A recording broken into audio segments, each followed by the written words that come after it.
Hello बच्चों, आज 7वीं कक्षा के वसंत पाठ्य पुस्तक से लिया गया दादी माँ नामक अध्याय का वाचन करने वाली हूँ और साथ में ही उसका सारांश भी दिया गया है और शब्दार्थ भी।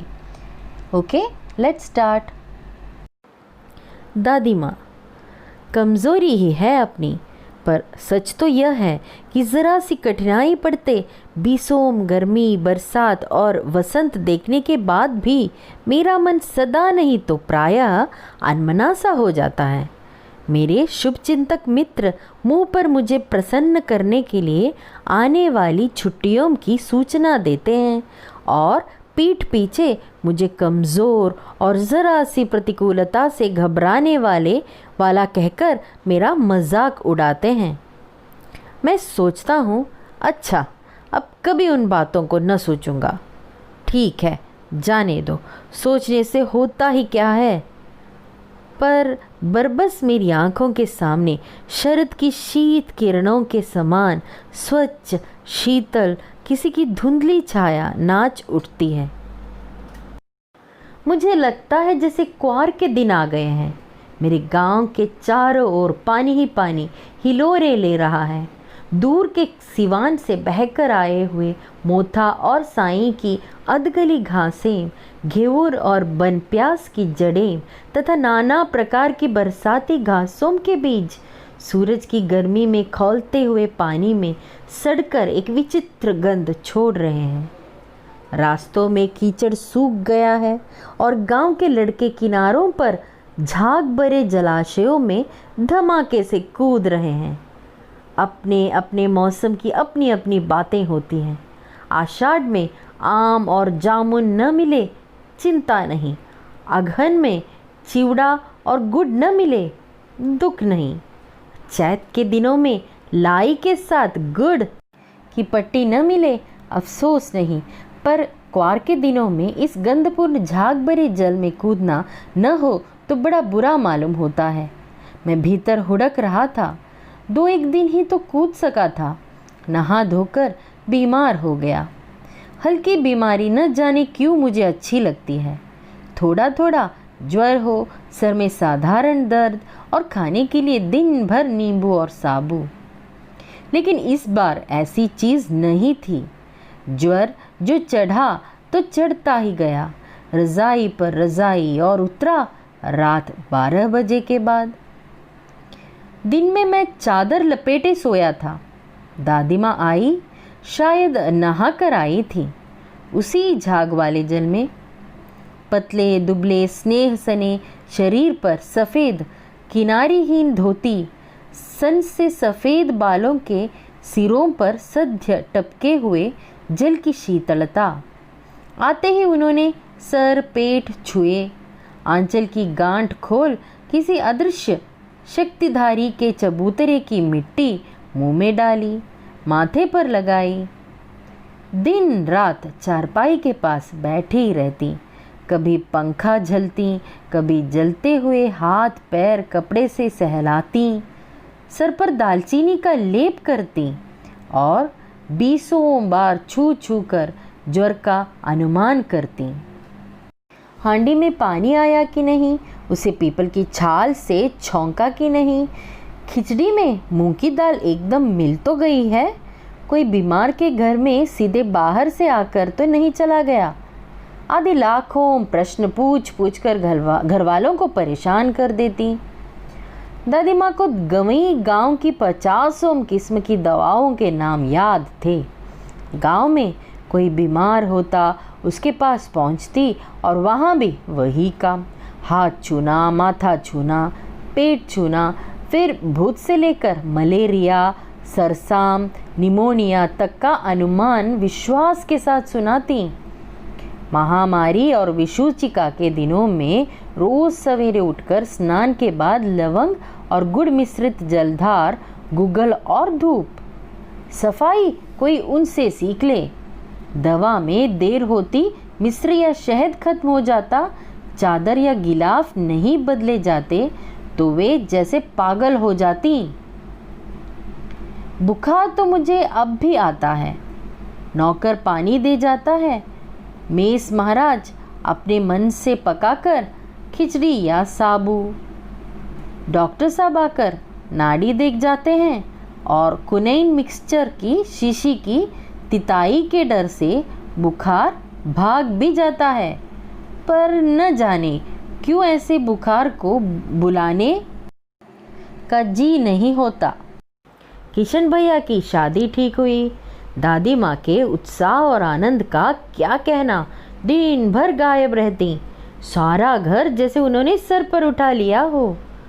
पड़ोसिनी आती, बहुत बुलाने पर दादी माँ आती। बहन बुरा न मानना, कार परोजन का घर ठहरा, एक काम अपने हाथ से न करूं तो होने वाला नहीं। जाने क्यों यूँ सभी जानते थे कि दादी माँ कुछ करती नहीं, पर किसी काम में उनकी अनुपस्थिति वस्तुतः विलंब का कारण बन जाती। उन्हीं दिनों की बात है। एक दिन दोपहर को मैं घर लौटा। बाहरी निकसार में दादी माँ किसी पर बिगड़ रही थी। देखा, पास के कोने में दुबकी रामी की चाची खड़ी है। सो न होगा धनो, रुपये मई सूद आज दे दे। तेरी आंख में तो शर्म है नहीं। मांगने के समय कैसे आई थी, पैरों पर नाक रगड़ती फिरी, किसी ने एक पाई भी न दी। अब लगी है आजकल करने फसल में दूंगी, फसल में दूंगी। अब क्या तेरी खातिर दूसरी फसल कटेगी? दूंगी मालकिन, रामी की चाची रोती हुई दोनों हाथों से आंचल पकड़े दादी माँ के पैरों की ओर झुकी। बिटिया की शादी है, आप न दया करेंगी तो उस बेचारी का निस्तार कैसे होगा? हट हट, अभी नहा के आ रही हूँ। दादी माँ पीछे हट गई। जाने दो दादी, मैंने उस अप्रिय प्रसंग को हटाने की गरज से कहा।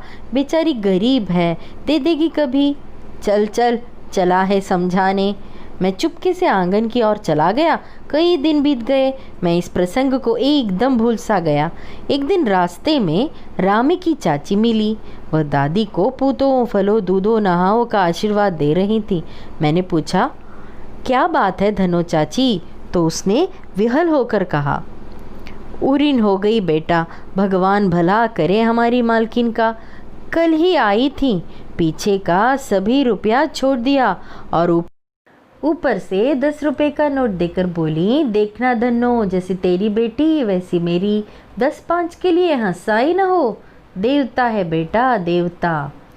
उस रोज तो बहुत डांट रही थी। मैंने पूछा, वो तो बड़े लोगों का काम है बाबू, रुपया देकर डांटे भी न तो लाभ क्या? मैं मन ही मन इस तर्क पर हंसता हुआ आगे बढ़ गया। किशन के विवाह के दिनों की बात है। विवाह के 4-5 रोज पहले से ही औरतें रात रात भर गीत गाती हैं।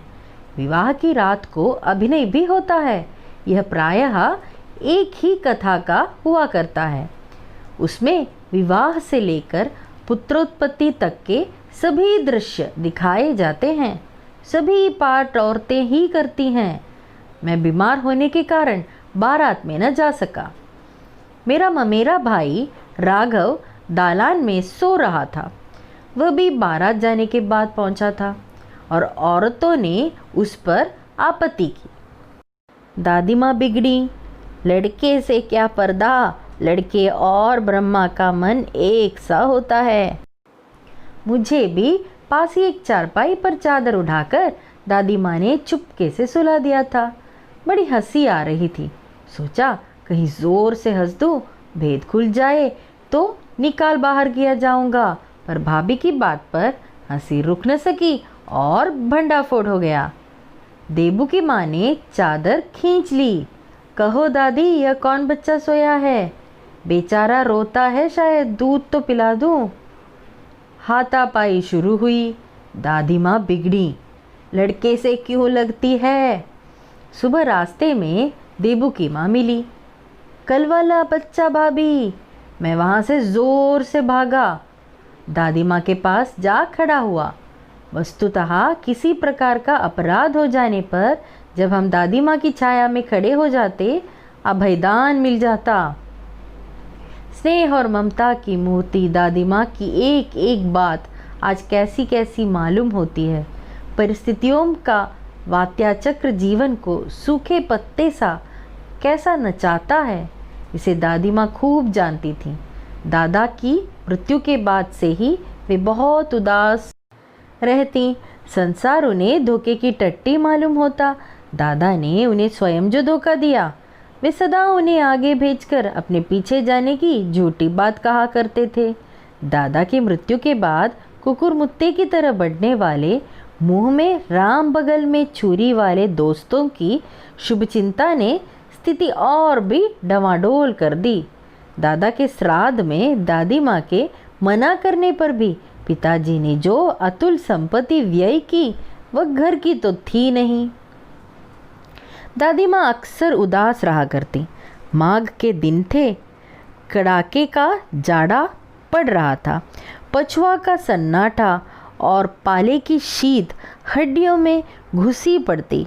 शाम को मैंने देखा दादी माँ गीली धोती पहने कोने वाले घर में एक संदूक पर दिया जलाए हाथ जोड़कर बैठी है। उनकी स्नेह कतार आँखों में मैंने आंसू कभी नहीं देखे थे। मैं बहुत देर तक मन मारे उनके पास बैठा रहा। उन्होंने आंखें खोली। दादी माँ, मैंने धीरे से कहा, क्या है रे, तू यहाँ क्यों बैठा है? दादी माँ, एक बात पूछूं, बताओगी ना? मैंने उनकी स्नेहपूर्ण आंखों की ओर देखा। क्या है, पूछ। तुम रोती थी? दादी माँ मुस्कुराई। पागल, तूने अभी खाना भी नहीं खाया ना? चल चल, धोती तो बदल लो दादी माँ, मैंने कहा। मुझे सर्दी गर्मी नहीं लगती बेटा। वे मुझे खींचती रसोई में ले गई। सुबह मैंने देखा चारपाई पर बैठे पिताजी और किशन भैया मन मारे कुछ सोच रहे हैं। दूसरा चारा ही क्या है, बाबू बोले। रुपया कोई देता नहीं, कितने के तो अभी पिछले भी बाकी हैं। वे रोने रोने से हो गए। रोता क्यों है रे? दादी माँ ने उनका माथा सहलाते हुए कहा। मैं तो अभी हूँ ही। उन्होंने संदूक खोलकर एक चमकती सी चीज़ निकाली। तेरे दादा ने यह कंगन मुझे इसी दिन के लिए पहनाया था। उनका गला भर आया। मैंने इसे पहना नहीं, इसे सहेज कर रखती आई हूँ। यह उनके वंश की निशानी है। उन्होंने आंसू पोंछकर कहा। पुराने लोग आगा पीछा सब सोच लेते थे बेटा। सचमुच मुझे दादी माँ शाप भ्रष्ट देवी सी लगी। धुंधली छाया विलीन हो गई। मैंने देखा दिन काफ़ी चढ़ आया है। पास के लंबे खजूर के पेड़ से उड़कर एक कौवा अपनी घिनौनी काली पंखें फैलाकर मेरी खिड़की पर बैठ गया। हाथ में अब भी किशन भैया का पत्र कांप रहा है। काली चींटियों सी कतारें धूमिल हो रही हैं। आंखों पर विश्वास नहीं होता। मन बार बार अपने से ही पूछ बैठता है, क्या सचमुच दादी माँ नहीं रही?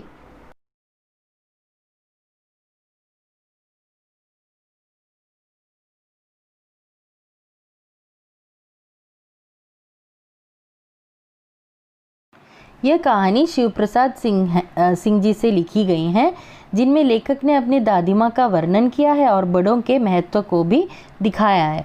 लेखक बड़े हो चुके हैं और उन्होंने अब तक बहुत तरह के सुख दुख देखे हैं, परंतु ज़रा सी कठिनाई पड़ते ही मन अनमना हो जाता है। उनके जो मित्र हैं उनके साथ होने का दिखावा करते हैं, परंतु पीठ पीछे उनको कमज़ोर कहकर मजाक उड़ाते हैं। ऐसे समय लेखक को अपनी दादी माँ की बहुत याद आती है और लेखक की दादी माँ ममता, स्नेह और दया की मूर्ति थी, वे बता रहे हैं। और बच्चों में उनके बचपन में लेखक बरसात के दिनों में गंध भरे जल में कूदना उनको अच्छा लगता था, जिससे एक बार उनको बुखार भी आ गया था। उस समय उन्हें बीमार पड़ना भी अच्छा लगता था, क्योंकि बीमारी में दिन भर उनको नींबू और साबु मिलता था। परंतु इस बार उन्हें जो बुखार चढ़ा है वो उतरने का नाम नहीं ले रहा था, इसीलिए उनको दादी की याद आ रही। वे उनकी दादी उनके माथे पर कोई अदृश्य शक्तिधारी चबूतरे की मिट्टी लगाती थी। वो उनको पूरी तरह से देखभाल करती थी। दादी माँ को गाँवों में मिलने वाली जो 85 किस्म की दवाओं का नाम याद हुआ करता था। उन्हें गंदगी बिल्कुल नापसंद थी और लेखक आज भी बीमार पड़ते हैं, परंतु जो मेज़ महाराज अपनी इच्छा अनुसार देखभाल करते हैं। डॉक्टर की शक्ल देखते ही अब उनका बुखार भाग जाता है। अब लेखक का बीमार पड़ने का मन भी नहीं कर रहा है। एक दोपहर को दादी माँ रामी की चाची को डांट रही थी। उन्होंने देखा रामी की चाची ने पहले पैसे वापस नहीं किए थे और दोबारा पैसे मांगने भी आ गई थी और वह दादी माँ के आगे गिड़गिड़ा रही थी कि बेटी की शादी के बाद वह सब दे देंगी। लेखक ने दादी को पैसे दे देने के लिए कहा, परंतु दादी ने उन्हें भी डांटा। कई दिनों के बाद लेखक को पता चला कि उनकी दादी माँ ने रामी की चाची का पिछला जो ऋण था वो माफ़ कर दिया है और उनकी बेटी के शादी के लिए 10 रुपये भी दे दिए हैं। और लेखक के जो किशन भैया की शादी होती है उस समय लेखक को बुखार आ जाता है। बुखार आ रहा था, इसलिए वह बारात में नहीं जा पाते हैं और दादी माँ ने लेखक को उनके पास ही चारपाई पर सुला दिया था।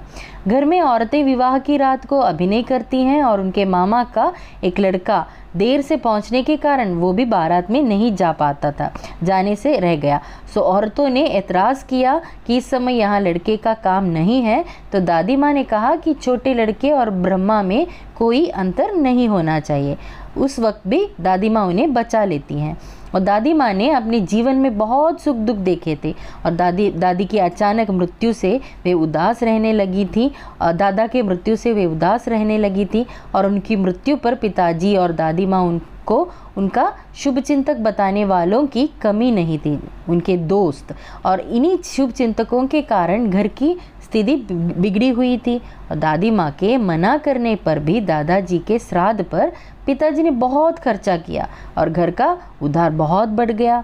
और एक दिन दादी माँ की सर्दी में गीली धोती पहने कमरे में संदूक पर दीपक जलाए हुए उन्होंने बैठी हुई देखा।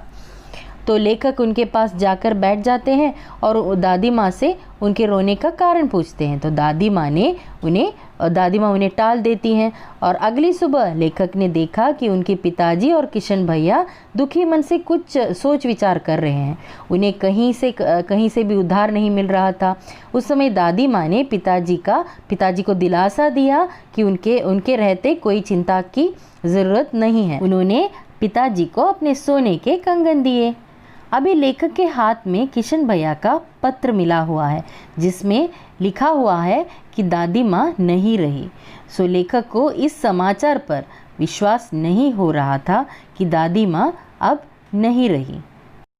अगर आपको ये वीडियो अच्छा लगा तो ज़रूर सब्सक्राइब कीजिए, शेयर कीजिए और बेल आइकन दबाइएगा। अभी अगली वीडियो में मिलते हैं। Thank you.